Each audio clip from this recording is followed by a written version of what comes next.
falciforme e a gente vai falar um pouquinho de como ela funciona. Então, a anemia falciforme é uma beta-hemoglobinopatia hereditária, que é uma mutação no cromossomo 11 no gene que codifica a cadeia beta. Você tem uma substituição de bases que vai gerar um códon diferente e uma troca de aminoácidos do ácido glutâmico pela valina. Bom, o objetivo então é apresentar e detalhar a anemia falciforme e esclarecer o caso clínico que nos foi dado e enfatizar alguns aspectos imunohematológicos e hematológicos dessa doença, frente às manifestações clínicas. A metodologia foi com base no tema anemia falciforme e realizou-se pesquisas biográficas com estudos de dados em livros de hematologia básica, bem como em artigos do Google Acadêmico Cielo. Bom, as características dessa hemoglobina mutada, que é a hemoglobina S.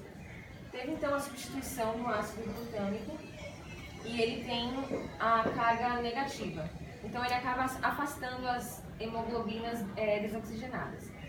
Houve então a substituição pela valina. A valina tem a carga neutra, então ela acaba favorecendo a polimerização dessa hemoglobina. Isso acontece então em baixo teor de oxigênio e também em baixo pH. Então, aqui você tem a hemoglobina normal, quando ela está desoxigenada, pelo ácido glutâmico que tem essa carga negativa, elas acabam se afastando. Já na hemoglobina falciforme, por a valina ter a carga neutra, quando elas estão desoxigenadas, elas começam a expressar difosfosglicerídeos. E aí esses difosfosglicerídeos se ligam e acontece essa formação de polímeros. E é esse polímero que vai formar os lactóides, que vão formar cristais rígidos e vai deformar a hemácia, deixando ela assim em formato de foice. Isso acontece principalmente em condições de retardo da circulação. Bom, aqui então são as microscopias eletrônicas. Aqui tem uma hemácia com hemoglobina A, que é a normal, e aqui pode-se observar a com hemoglobina S, mutada. Até observar pelas escavações, que são as lesões na membrana, isso também pelos tactóides e pela polimerização, oxigenação e a degradação da hemoglobina S. E aqui ela já em formato de foice, com a presença dos corpos de Heinz. Então, os corpos de Heinz, eles se formam quando essa hemoglobina está desoxigenada, ela acaba se transformando em meta-hemoglobina. Essa meta-hemoglobina ela pode se precipitar nessa forma de corpos de Heinz, que é como se fosse um aglomerado que se precipita e acaba desalinhando a banda 3 da membrana, que é uma proteína.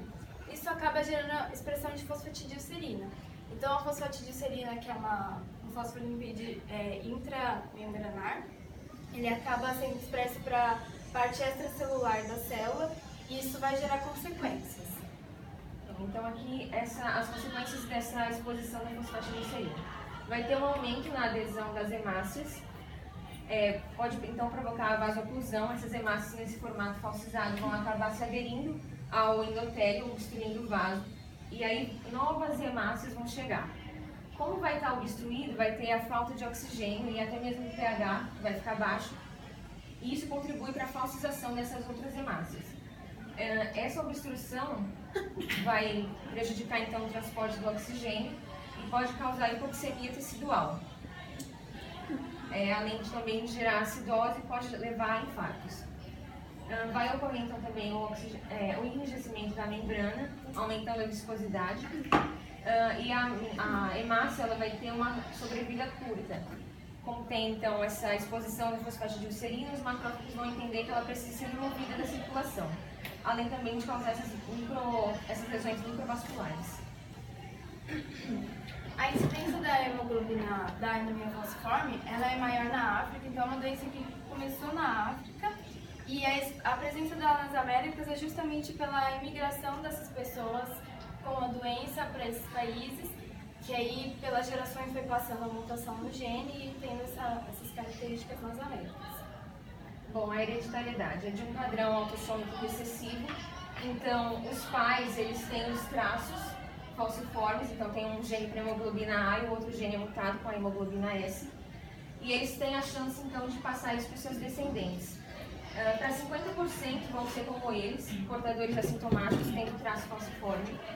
25% de chance de ter um filho normal com as duas hemoglobinas A, que é os dois genes normais, e as duas hemoglobinas mutadas, que aqui é em homozigose, aí vai ter a doença falciforme, que é a forma grave da doença.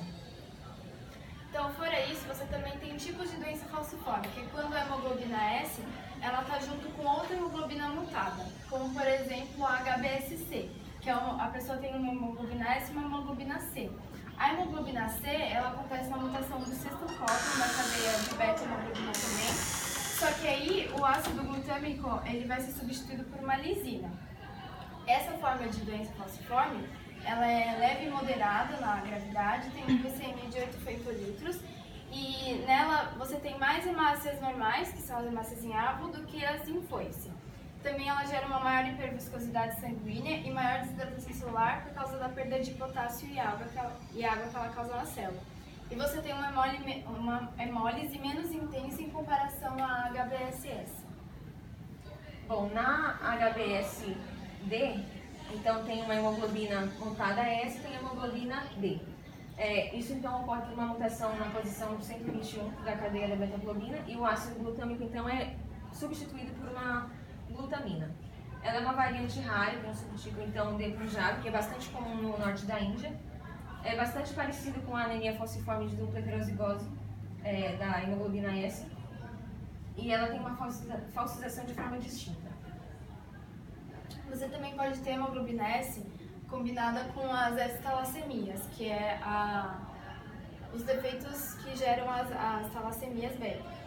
Essa HBS beta tal 0, ela tem uma gravidade geralmente leve a severa. O VCM e o HCM delas estão diminuídos em relação à HBsS e ela tem uma hemoglobina A2 constantemente elevada.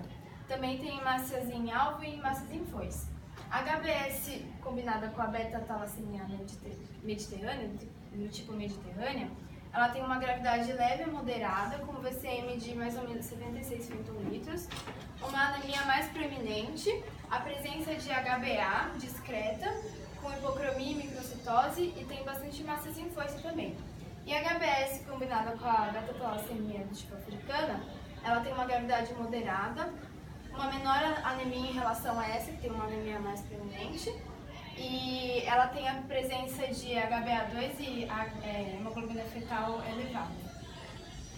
Bom, aqui o caso clínico que nos foi apresentado de uma paciente de sexo feminino de 18 anos e que ela recebe transfusões cronicamente, então há 15 anos. E aqui são os resultados hematológicos dela, a hemoglobina, por exemplo, o hematócrito, o número dos glóbulos vermelhos estão bastante diminuídos em relação aos valores padrão, bem como o leucograma, que deu aumentado, a leucocitose, e abaixo os resultados imunohematológicos, com a tipagem A positivo, apresentando TAD+, e FAI positivo. Bom, agora a gente vai explicar alguns sintomas que ela teve. Lá no caso clínico falava que ela estava com o fígado apalpável, né? Isso expressa a hepatomegalia, que acontece na doença falciforme porque o fígado pode ser um sítio de sequestro de hemácias, onde pode ocorrer crises vasoconsivas, aquelas que a gente explicou no começo, e o acúmulo de transfusões, porque os pacientes de doença falciforme precisam receber muitas transfusões. Isso pode gerar um acúmulo de ferro no fígado, que é a hemosiderose. Isso faz ele aumentar de tamanho. A icterícia que a paciente apresentou pode ser por conta da hemólise. A hemólise vai gerar uma hiperbilirrubinemia indireta. Isso pode gerar uma cor amarelada nas mucosas e na pele. Bom, também apresentou o baço palpável, então a esplenomegalia, tendo sequestro esplênico. O baço acaba retendo algumas hemácias e elas ficam estagnadas lá nos sinusóides do baço. Até porque também o baço ele a circulação é um pouco mais lenta nele. E aí ocorrem os infartos que podem levar também à fibrose e até mesmo à destruição do baço. Então aqui um baço normal e o baço aumentado. Bom, as outras características da paciente, como cansaço, palidez, falta de ar, é decorrente da própria anemia. Então você tem uma baixa sobrevida de hemácias e essa anemia é uma anemia hemolítica. Então vai gerar aumento da bilirrubina indireta, como a gente falou, uma hiperplasia eritroide da medula óssea, uma elevação dos reticulócitos e a hemoglobinúria, que é a presença de hemoglobina no xixi, que foi o que a paciente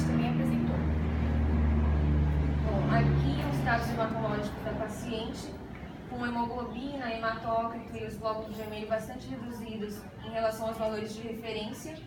O hematócrito, que é a relação da quantidade de hemácias ao sangue total, está bastante reduzido, apenas 15% do sangue total são hemácias, então os outros 85% seriam plasma, estão bastante reduzidos e isso pode indicar então a hemólise.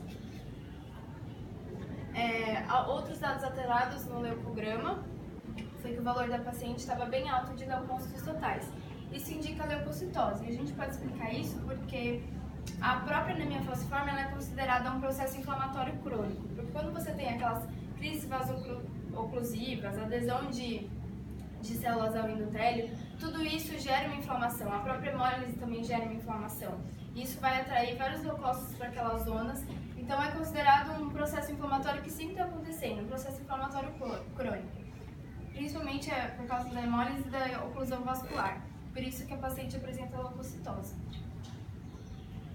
Bom, aqui é o tempo de protrombina, que avalia então a coagulação, um equilíbrio entre hemorragia e trombose. O dela está bastante baixo, isso significa então que está havendo bastante coagulação. E tem o INR, também deu baixo, pouco mais que a metade. E ele é calculado então pelo tempo de protrombina teste e o PUL normal. O normal que a gente recebeu foi de 12 e o valor da paciente, que é o teste, o tempo de 7 segundos. Isso foi então dado o valor e o ISI, que é o Índice de Sensibilidade Internacional, que é por volta de 1. Dando então aqui apresentando hipercoagulabilidade por conta da disfunção endotelial, que o vaso então ele acaba sendo mais proadesivo, permitindo então essa aderência das hemácias no vaso. Pela inflamação, também tem várias citocinas que acabam sendo liberadas e a hemólise intravascular. Tudo isso colabora para que haja coágulo. Agora, sobre os dados imunohematológicos, a paciente ela apresentou então anticorpos irregulares, anti-B, anti-C maior, anti-esinho, anti-Kel e anti-JK, que é o antígeno KIT. Essa aluminização é principalmente devido à transfusão crônica que a paciente apresenta, porque os doentes falciformes eles precisam de várias transfusões para conseguir conter o quadro. E também foi diagnosticada a presença de TAD positivo, ou seja, ela tem imunoglobulinas IgE ligadas à membrana eritrocitária, que pelo ELUATO deu como o anti-Kel ligado às hemácias dela. Bom, aqui os antígenos que são mais frequentemente envolvidos na imunização são os do sistema RH, KEL, KID, DUF, LIUS e MNS. A paciente, então, ela recebe transfusão cronicamente há 15 anos e isso aumenta o risco de imunização, porque ela está recebendo antígenos que não são comuns ao organismo dela. Outros fatores que contribuem para essa imunização são a resposta imune do receptor, como ele vai reagir a esses antígenos não próprios, a imunogenicidade do antígeno, a presença do antígeno HLA-B35, que em relação às pessoas que não têm é 6 vezes maior o risco de imunização, e também o sexo do receptor. Bom, aqui é a forma de diagnóstico da anemia falciforme. Geralmente se faz uma eletroforese de hemoglobina para detecção da HBS, que é essa aqui, a diferença da HBS de quem tem anemia falciforme mesmo, e a associação com as outras frações. Então, através dessa eletroforese, dá para perceber as bandas, as diferenças das pessoas que têm os tipos de doença falciforme. E assim dá para diagnosticar da pessoa normal, que apresenta só hemoglobina A, e das pessoas que apresentam hemoglobina S. Bom, o tratamento, ele é feito, então pode ser realizada a transfusão sanguínea, que é para elevar o hematócrito por volta entre 28% e 33%, também aumentar a hemoglobina entre 9 a 11 gramas por decilitro e manter essa hemoglobina mutada num valor inferior a 30%. Isso também para aumentar a capacidade do carregamento do oxigênio que fica prejudicado na anemia falciforme. Pode ser também realizada a transfusão simples quando ocorrem as agudizações e o hematócrito está 20% abaixo do nível basal. Isso também pode ser feito quando ocorre uma descompensação hemodinâmica e não ser realizado apenas pares para os antígenos RH e KEL, e o concentrado de hemácias ele deve ser colhido a menos de 10 dias.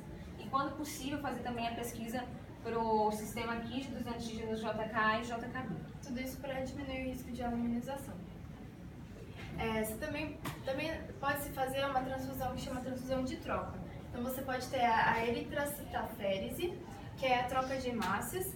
A vantagem dessa transfusão para simples é que ela tem um ajuste rápido e simultâneo do hematócrito e do nível de hemoglobina S. E ela é indicada principalmente quando o paciente tem risco de acidente vascular encefálico ou síndrome torácica aguda grave. Você também pode ter o exsanguíneo transfusão parcial manual, que é quando você tira o sangue do paciente e coloca as hemácias do doador, e pode devolver o plasma ou não. Então você vai retirar as hemácias com a hemoglobina S, reduzindo o teor dessa hemoglobina normal, para manter os níveis de HbS em torno de 30% a 50% pelo menos, e ele é indicado para prevenção de recorrência de acidentes vasculares encefálicos. Bom, aqui tem um protocolo, então um procedimento para transfusão, no procedimento de troca. Então faça a verificação do paciente, os sinais vitais, o peso. Na segunda etapa faz uma hidratação rápida. Na terceira, então, faz uma retirada da volemia de 10% a 20%. Na quarta etapa, então, é infundido 5 ml por quilo do volume que deve ser feito entre as retiradas.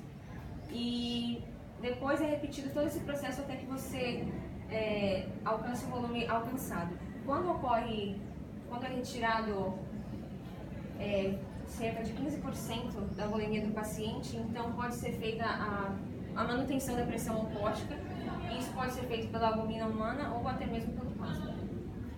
Outra forma de tratamento é o medicamento chamado hidroxiureia. Esse medicamento ele é uma droga citotóxica citoredutora que aumenta os níveis de hemoglobina fetal. Então ele vai mudar a cinética de proliferação eritroide na medula óssea e vai favorecer a formação de células F. E ele faz isso também através da produção de óxido nítrico, que aumenta a produção de cadeias gama da globina, que é a cadeia gama é uma das partes que forma a hemoglobina fetal. Então a formação de hemoglobina fetal é a principal forma desse medicamento atuar. Ele também pode diminuir a expressão de moléculas de adesão na superfície de eritrócitos e plaquetas, reduzindo o número de crises vasoclusivas. Bom, portanto, a anemia falciforme é uma hemoglobinopatia hereditária que ocorreu então por uma mutação, causando então a substituição de um aminoácido e leva então a consequências que geram a hemácia no formato de fúrice. Essa célula então vai acabar fazendo vasoclusão e pode gerar então muitos infartos. Em decorrência da alteração da célula, podem ocorrer os sintomas como palidez, cansaço, falta de ar e hemoglobinúria. E para melhorar a qualidade de vida do paciente, pode ser feito então tratamentos como a transfusão sanguínea e o uso da hidroxiureia.